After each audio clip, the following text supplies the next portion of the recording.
E aí, galera, eu sou a Rafa Araújo, você está assistindo ao Se Liga na Câmara, o programa que te apresenta a Câmara Municipal e mostra como tudo funciona por aqui. E hoje nós vamos conversar sobre mesa diretora e lideranças. Quem vai ajudar a gente nessa missão é o professor Lucas Baff e a estudante Beatriz Linhares. Olá, meu nome é Lucas Baff, sou professor de Direito Constitucional na Escola de Direito Hélio Alonso. Fui desafiado pela Rio TV Câmara a falar um pouco sobre a Câmara Municipal do Rio, sobre a mesa diretora, liderança e colégio de líderes. Meu nome é Beatriz Linhares, tenho 19 anos e estudo Biologia na Unirio. O que é a mesa diretora? Então, a mesa diretora da Câmara Municipal, falando de uma forma geral, mesas diretoras podem ser da Assembleia Legislativa, podem ser da Câmara dos Deputados, do Senado, mas falando aqui da nossa Câmara Municipal, a mesa diretora é o órgão que conduz, que coordena as tarefas administrativas e legislativas da casa.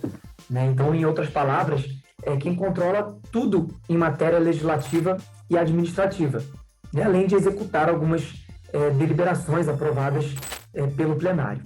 Então, é a responsável por toda essa condução das tarefas administrativas e legislativas da casa.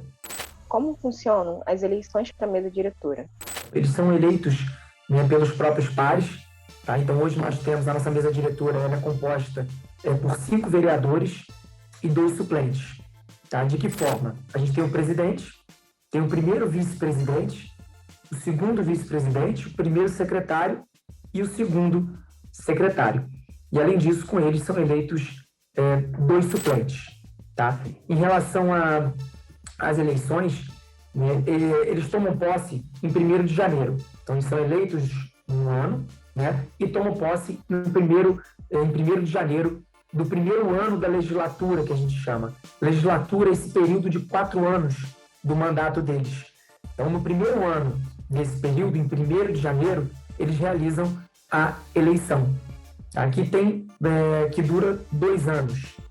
Então, é por meio de eleição dos próprios pares, nessa primeira sessão, que ocorre dia 1º de janeiro, e quem conduz essa votação?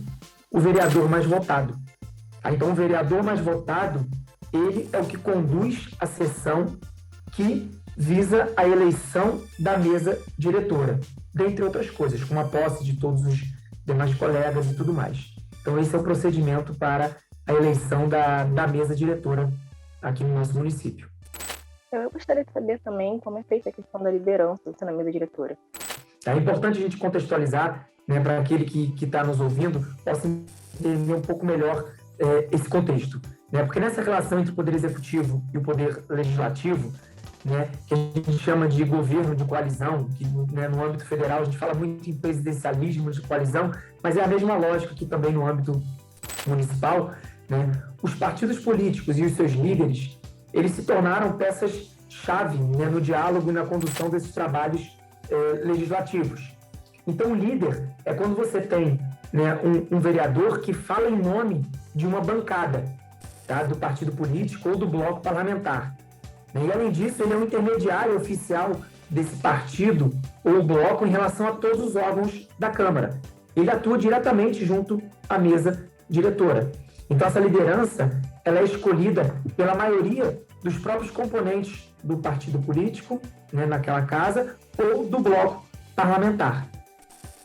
E a gente tem no nosso regimento da Câmara, eles votam, indicam um líder, e se a bancada ou o bloco tem mais de 5 vereadores, a cada 5 vereadores você indica um vice-líder, que tem como principal função aí de substituir o líder nas faltas, nas ausências, nos impedimentos dele. Então, basicamente, essa é a questão. Essa é a função principal do líder, além de articulação política, unificação do discurso partidário, então visando aí o aprimoramento das discussões legislativas. Qual é a principal função, a principal funcionalidade da mesa diretora dentro da Câmara? Ela é o órgão responsável pela condução das tarefas administrativas e legislativas. O que eu quero dizer com isso?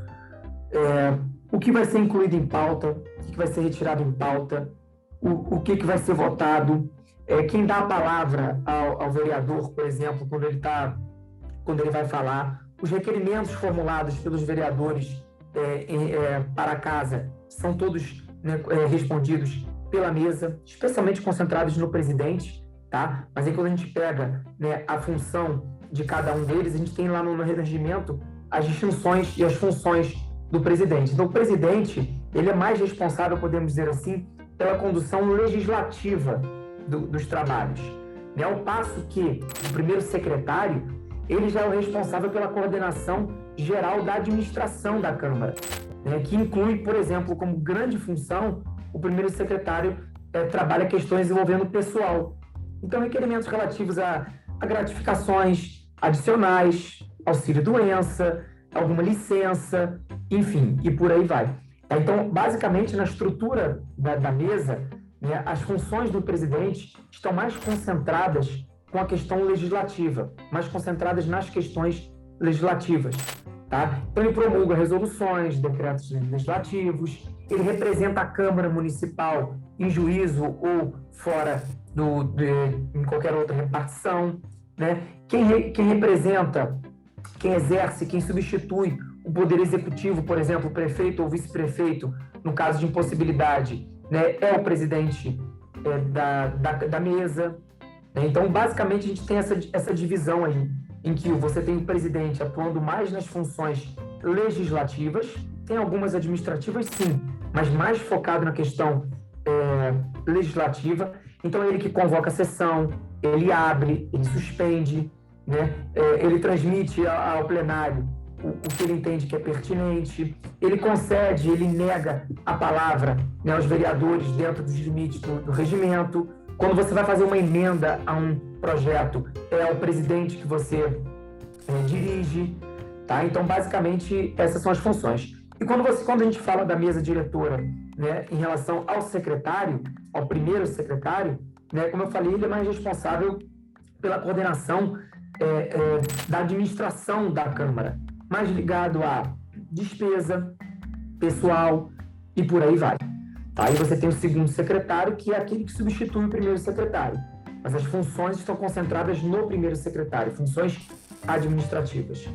E no âmbito, vamos dizer assim, com foco nas funções legislativas, a gente tem a figura do presidente. E os dois vice-presidentes, né, substituem este no caso de suas ausências, faltas, impedimentos ou licenças. Existe alguma diferença de voto em relação à mesa diretora? O poder do voto das pessoas dos vereadores que constituem a mesa diretora é maior? Então, isso é importante, porque os integrantes da mesa diretora não votam. Tá? Então, por exemplo, o presidente não vota. Só vota em alguns casos específicos, por exemplo, no caso de empate, mas o presidente, por exemplo, não vota.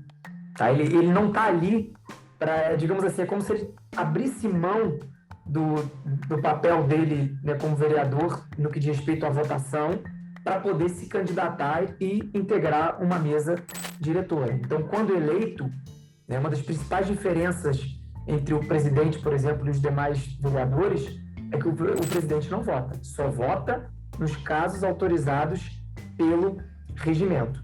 E eu vou citar 2 exemplos aqui. Quando você tem um quórum em que você precisa ter 2/3 de quórum para poder aprovar determinada matéria. Então, se você precisa de 2/3, as matérias que precisam de aprovação por 2/3, o presidente vota. E quando há empate. Houve empate, 20-20. Quem decide? O presidente. Fora isso, o presidente não vota. E agora a gente vai para um rápido intervalo. Se liga na Câmara volta já já para a gente continuar conversando sobre mesa diretora e lideranças.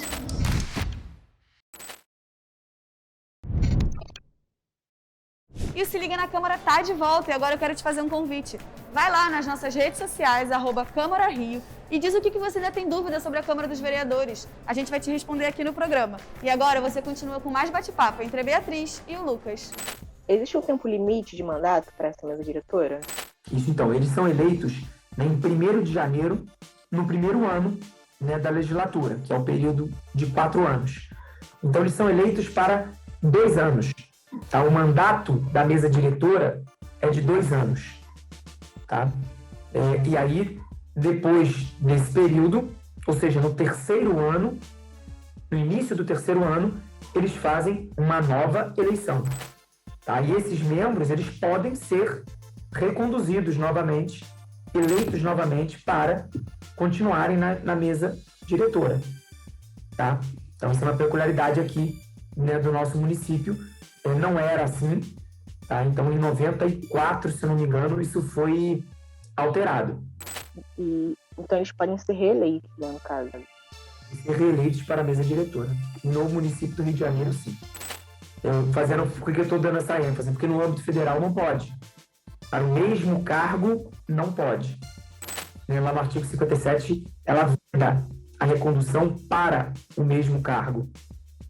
Mas no regimento interno da nossa Câmara Municipal aqui do Rio, há a permissão. Desde 94, eles podem ser reconduzidos para a mesa diretora, dentro da mesma legislatura. E agora eu vou interromper o papo dos dois rapidinho, tá? Peraí, Maurício, essa fala é minha. Mas a gente agora vai interromper o papo dos dois rapidinho, porque hoje o Se Liga vai ficar um pouco diferente. Eu vou participar de uma tour guiada aqui pelo Palácio, pelas obras. E quem vai ser meu guia vai ser o Maurício. Vamos lá? Vamos lá? Então, nós estamos aqui no plenário da Câmara Municipal. Esse quadro aqui simboliza a fundação da cidade do Rio de Janeiro, Estácio de Sá, convidando as primeiras pessoas da cidade do Rio a entrarem aqui na cidade. Seguindo aqui, nós temos esse quadro que simboliza onde as pessoas pegavam seu ganha-pão, no caso mostrando como era o trabalho daquela época. E girando aqui, nós temos o quadro que tem a simbolização da morte de Tiradentes. E subindo aqui, nós temos o vitral aqui do plenário, no caso, onde ele simboliza a proclamação da República. Nós estamos aqui na primeira ala da Câmara Municipal, que é a ala Gomes Freire de Andrade, uma das alas principais aqui da casa.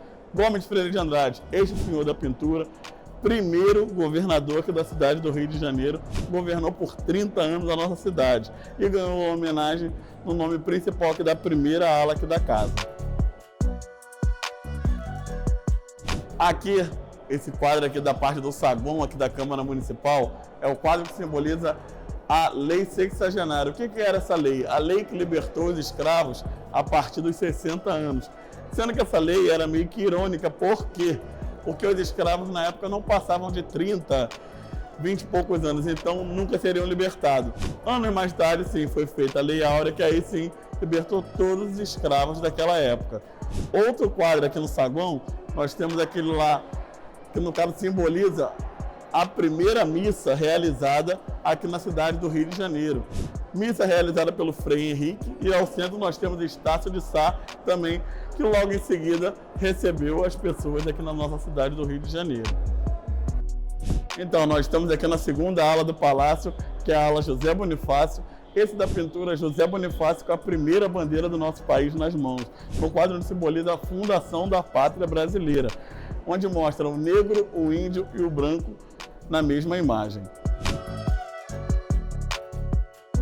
Aqui temos o busto de Estácio de Sá, que é o fundador aqui da cidade do Rio de Janeiro. Nós fica aqui nessa nossa direita. E aqui nós temos Benjamin Constant. E temos o busto ali principal, no caso, que é o busto de Pedro Ernesto, que leva o nome aqui do palácio. Estamos aqui no segundo andar da Câmara Municipal do Rio.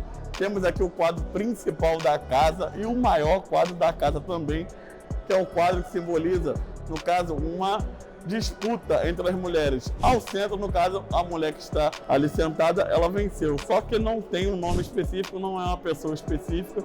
Muitas pessoas pensavam que era a Princesa Isabel, mas não tem nada a ver com a Princesa Isabel. Por ser o maior quadro da casa, ele é dividido em 3 etapas. E ele fica à frente, uma das partes principais, que no caso é o Salão Nobre aqui da Câmara Municipal.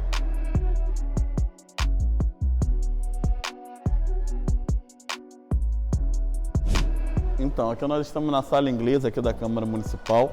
Aqui tem esse busto aqui, que ele foi doado pelos ingleses na época da construção da casa. Porém, é um busto francês que ele simboliza por la pátria. Ele fica instalado aqui na sala inglesa, também conhecido como a Sala dos Vereadores. E agora, vamos ver um pouco mais da conversa dos dois? O que seriam as lideranças e como ela é formada? Essa pergunta sobre as lideranças, né, é muito interessante, E antes de responder diretamente, né, essa pergunta, é importante a gente contextualizar esse ambiente para que ele que está nos ouvindo possa entender um pouco melhor. Então, nessa relação, né, entre o poder executivo e o poder legislativo, que a gente chama de governo, de coalizão, que no âmbito federal a gente fala muito em presidencialismo, de coalizão e tal, mas é a mesma lógica aqui no âmbito municipal. Os partidos políticos e os seus líderes, eles se tornaram peça-chave, né, no diálogo e na condução desses trabalhos legislativos. Então, o líder é quando você tem um vereador, né, que fala em nome da bancada do partido ou do bloco parlamentar, né? E, além disso, ele é o intermediário oficial desse partido ou bloco, né, em relação a todos os outros órgãos da Câmara Municipal.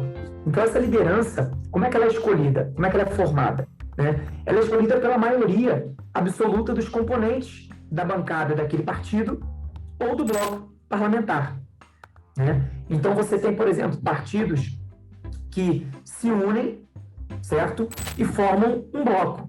E aí, entre eles elegem um líder daquele bloco, tá? Então, essa é a lógica para a criação, né, dos blocos. Então, a gente tem bloco Juntos pelo Rio, a gente tem o bloco Por um Rio Mais Justo, temos o bloco Por um Rio Melhor. Basicamente, são esses 3 blocos que nós temos na nossa Câmara Municipal atualmente.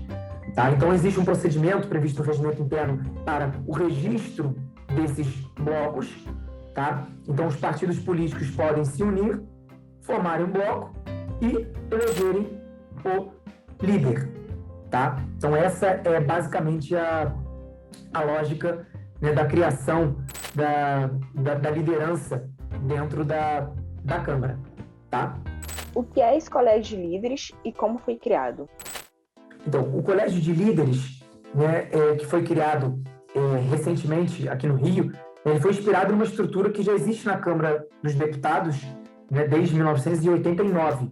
E aqui no município do Rio, né, nós temos na composição do Colégio de Líderes, né, partidos políticos que não integram os blocos parlamentares, né, e também temos integrantes que são os líderes dos blocos parlamentares e o líder do governo, tá? Então, basicamente, o Colégio de Líderes, como o próprio nome já diz, né, é um colegiado das lideranças, em que você tem os líderes dos partidos, dos blocos, né, e do governo, tá? Então, basicamente, essa é a ideia. E qual é a ideia, qual é a principal função, né, do Colégio de Líderes?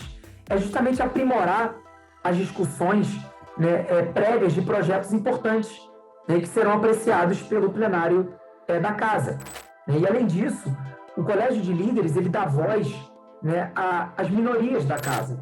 Como você integra, por exemplo, quando a decisão, né, da atual presidência de colocar na composição do Colégio de Líderes partidos que não integram os blocos, né, ele trouxe minorias para esse debate, né, das questões legislativas. Então, isso otimiza os trabalhos, né, além de unificar discurso, né, isso promove a articulação política, então isso é algo bem vantajoso.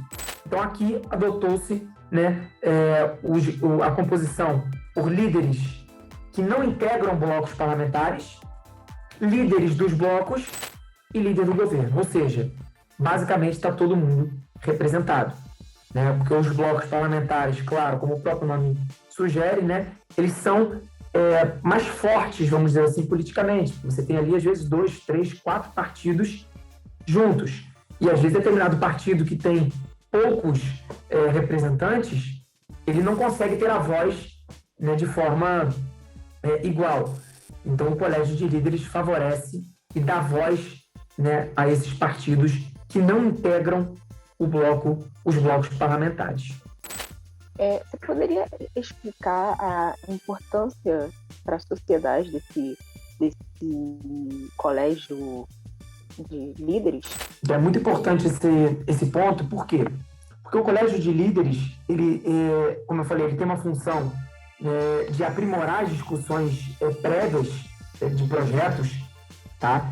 E as deliberações, as aprovações ocorrem de forma unânime, tá? Como foi adotado no ato da criação aqui no Rio, né? Então, é por meio do consenso, do debate, em que todos vão chegar a uma decisão comum.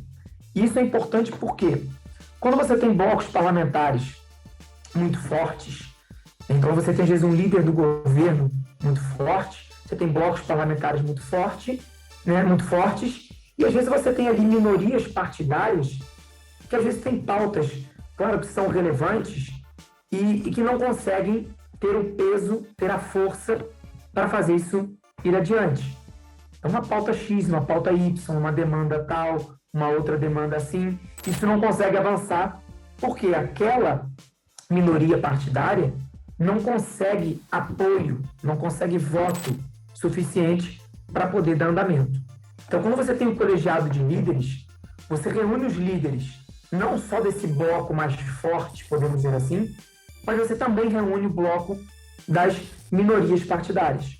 Então, aqueles partidos que não integram nenhum bloco econômico, que estão, assim, vamos dizer, entre aspas aqui, isolados, sozinhos, eles passam a ter voz dentro do colégio de líderes.